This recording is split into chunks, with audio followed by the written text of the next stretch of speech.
4 PM news network में दोस्तों आपका स्वागत है। मैं हूं आपके साथ राशि ज़हीर। मध्य प्रदेश में सीएम के ऊपर इल्ज़ाम लग रहा है कि उनके परिवार पर कि कितनी ज़मीन का घोटाला हुआ है।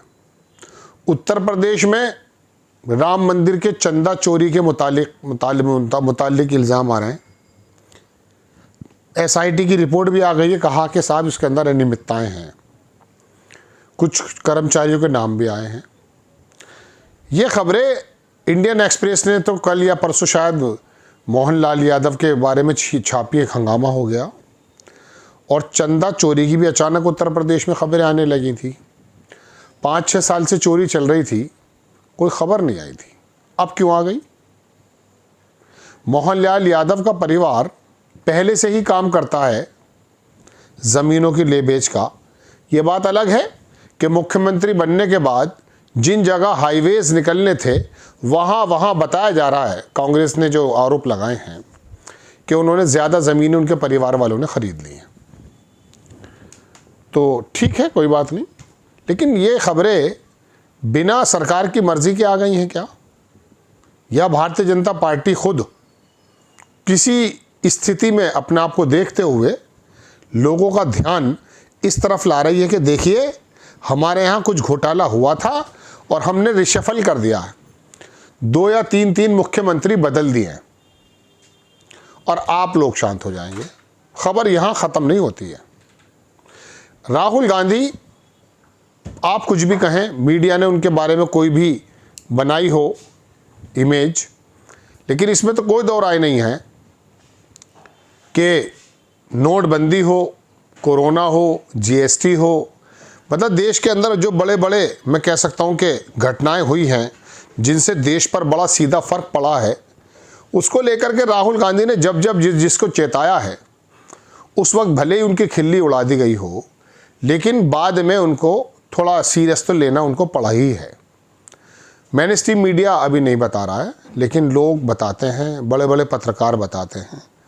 और राहुल गांधी के अंदर इसमें कोई दो राय नहीं, मीडिया के ना बताने के बावजूद भी परिपक्वता और एक ऐसी सोच, एक ऐसा विजन तो दिखाई देता ही है कि लगता है कि वाकई इसके परिवार में 2-2, 3-3 प्रधानमंत्री अगर हुए हैं तो गलत नहीं हुए।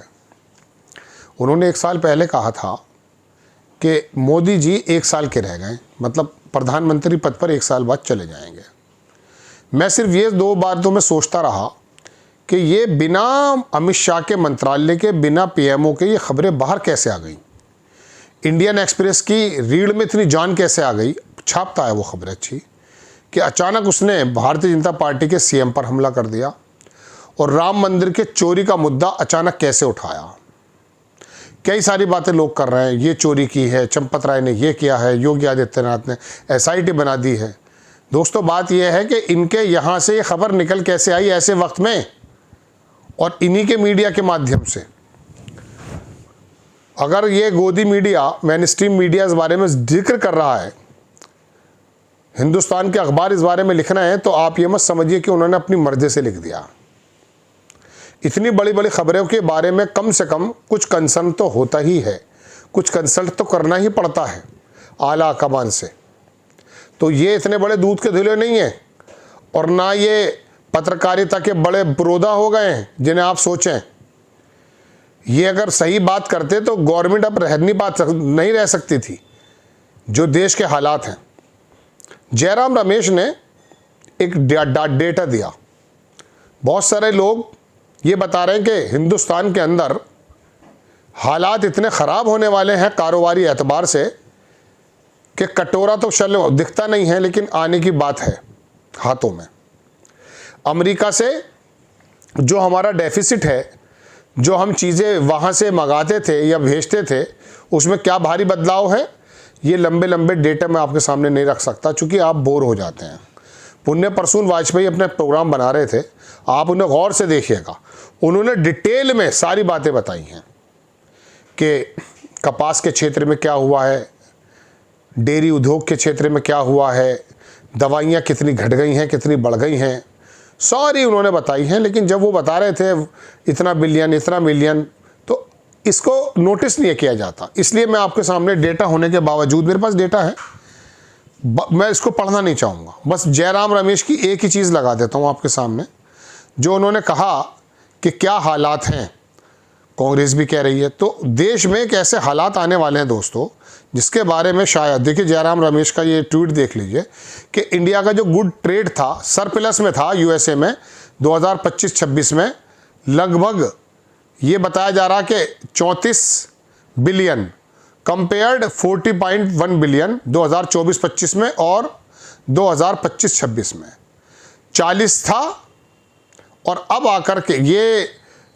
के 34 रह गया। 8-6 बिलियन तो ये ख़त्म हो गया।